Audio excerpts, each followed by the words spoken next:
Hi all, Nick the Train Nerd here. As you can see, I'm beginning a series called Preserved Engines of Canada, which will look at various engines across Canada that have been at one point or another restored back to operating condition after their retirement. This does include engines that have been retired from preserved operating duties. This series is inspired by the works of Amtrak Guy 365's Engines of Amtrak series and VIA Railfan 6448's Engines of VIA series. Today, I will be talking about Canadian Pacific Railway steam engine number 1201 and the preserved line that ran up to Wakefield, Quebec. CPR 1201 is a Class G5a Pacific Type 462 built in June 1944 in the Angus shops at Montreal, Quebec. It was Canadian Pacific's last home-built steam engine.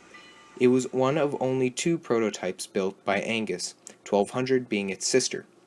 CP later ordered 100 G5Bs, Cs, and Ds, numbered 1202 to 1301 with Montreal Locomotive Works and CLC, with the original plan of 600 engines to be built being scrapped due to dieselization. CPR 1201 ran until 1960 when she was retired and stored at the Angus shop yard. She was restored cosmetically at Angus in 1966 with CPR H1D 464 Royal Hudson No. 2858 for the Museum of Science and Technology in Ottawa, Ontario. 1201 was restored to operating condition by the Toronto John Street Roundhouse in 1973 and in 1976 was sent to Ottawa to replace CPR D10H 460 No. 1057. She was originally coal-fired, but was converted to an oil burner after the 1973 restoration. 1201 was used by the Science and Technology Museum to operate excursions from their facilities in Wakefield, Quebec, over the preserved CPR line that was first opened in 1891, originally extended to Maniwaki, Quebec.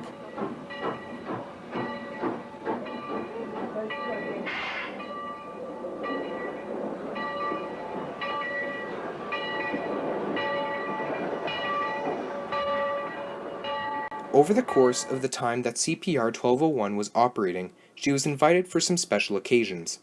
Apart from the Wakefield runs, 1201 ran to Maxville, Ontario for the annual Scottish Highland Games, went to Pembroke, Ontario, and to St. John, New Brunswick to celebrate the 100th anniversary of the last spike in between CP's Montreal to St. John route.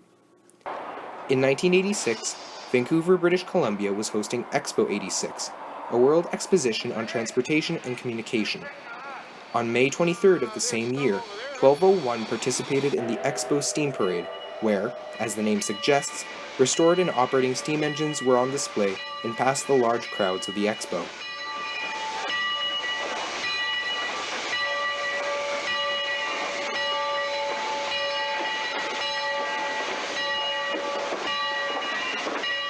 In 1990, the Museum of Science and Technology decided that it was time to move on and stop the 1201 steam program. A portion of the CPR line is now used as the Ottawa O-Train Trillium Light Rail commuter service. To this day, CPR 1201 is in storage at the museum and is currently owned by the Bytown Railway Society. By chance, I did get to see her at its current resting place in 2015 during the Doors Open Ottawa event. This was prior to the museum's closure and renovation due to mold being discovered in September of the same year. But this was not the end of Steam to Wakefield.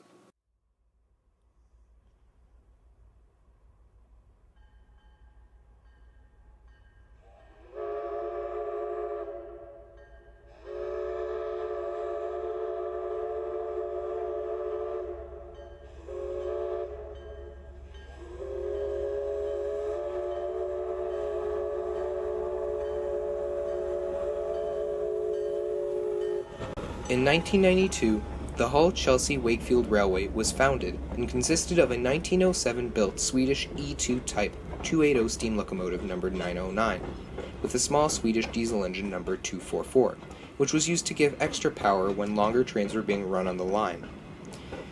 The line now had a distance of more or less 30 kilometers in between each terminus. Rather than starting from Science and Tech, the new service ran from the railroad's depot at the end of Devault Street in Gatineau.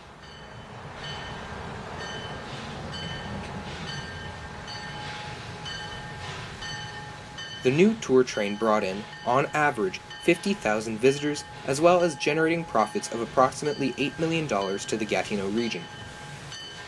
Unfortunately, it was only 17 years after the E2 arrived that trouble arose. The line to Wakefield runs closely to the Gatineau River, making it prone to track washouts. This is what exactly happened. Thankfully, due to the large revenue, the HCW managed to repair the track for the next season. But, only 2 years later, the tracks were washed out again, but this time to a higher degree.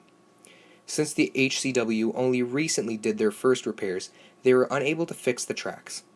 The season was cut short in the summer of 2011. Only shortly after did the Hull-Chelsea-Wakefield Railway file for bankruptcy. The train and the line was soon purchased by the Chemin de Fer de l'Outaouais, which is owned by the cities of Gatineau, Chelsea, and La Pêche. From 2011 to 2017, the tracks lay in disrepair, the engines staying in their sheds, and the coaches lay slowly decaying from the Canadian weather. In June of 2017, Mayor of Gatineau, Maxime Pedneau-Jobin, decided with his city council whether or not to remove the tracks running up to Wakefield and replace it with a multi-purpose pathway. The results were 4-3. To tear up the tracks. Maxime being the fourth yes, saying that it was a necessary decision, although some say that not enough research was done prior to the June vote. The tracks started being torn up in late August of this year and finished on October 24, 2017. When I heard the news of what was to become, I went to Wakefield to take some shots of the line in its final state.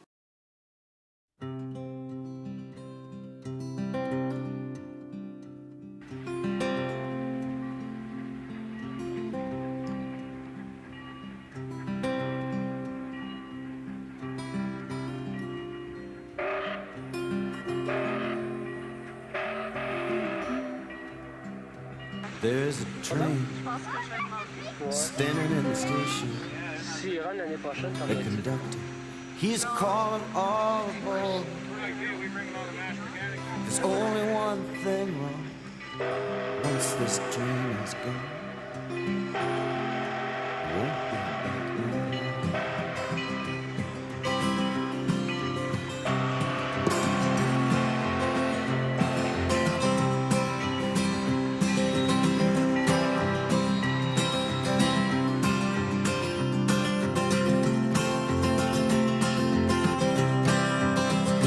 And it's pulling from the station, heading down the track. The whistle on the train cries, I ain't coming back. Once I was a railroad, once I was a train. Once I was this country's national dream. From the east to the west, one thin line, a wail in the night crying one last time. Hurry to your windows, have you heard the news? Train I ride, got the steel rail blues. And it's going, yes it's going. It's going, and it's gone. There's a woman sitting in a dome car. Some kids are waving from the hill. There's a penny on the track. Now squash big and flat, but you know it don't pay the bills. From east to west, one thin line. There you have it. The story of a Canadian Pacific G5a going all over Canada, but calling Ottawa its final home, as well as the story of one of Canada's last authentic steam trains in operation, to quote from tourist sites. The Swedish E2 and the HCW Railway was personally one of the biggest influences in my passion of trains and railroading when I was little. Even though it wasn't a Canadian steamer, it was still something that I remember fondly to this day. It's a shame that the line has been torn up just recently, but this is why I'm making the first episode of Preserved Engines of Canada about my first true experience with a preserved steam railway so close to home. This is Nick the Trainer, and I'll see you in the next episode. Oh, we are nothing without our dreams. Through the heart of it all was a railroad train. Now it's 3 days in a club car. What's this village called a train? Past one-horse prairie towns. Once this train is gone, who's gonna call their name? From east to west, one thin line. Oh, come on now, one more time now. Hurry to your windows. Have you heard the news? This train I ride, it's got the steel rail blues. That train, it's cutting through the Rockies. Long curves hugging to the tracks. How did they do what we're passing through? But you know, won't be coming back. From east to west, one thin line, wail in the night, and it's crying one more time now. Hurry to your windows. Have you heard the news? This train I ride, it's got the steel rail blues, and it's going, it's going, it's going, and it's gone.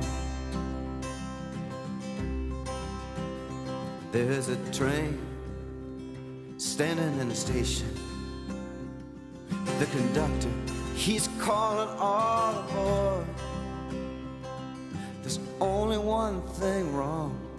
The train is long since gone.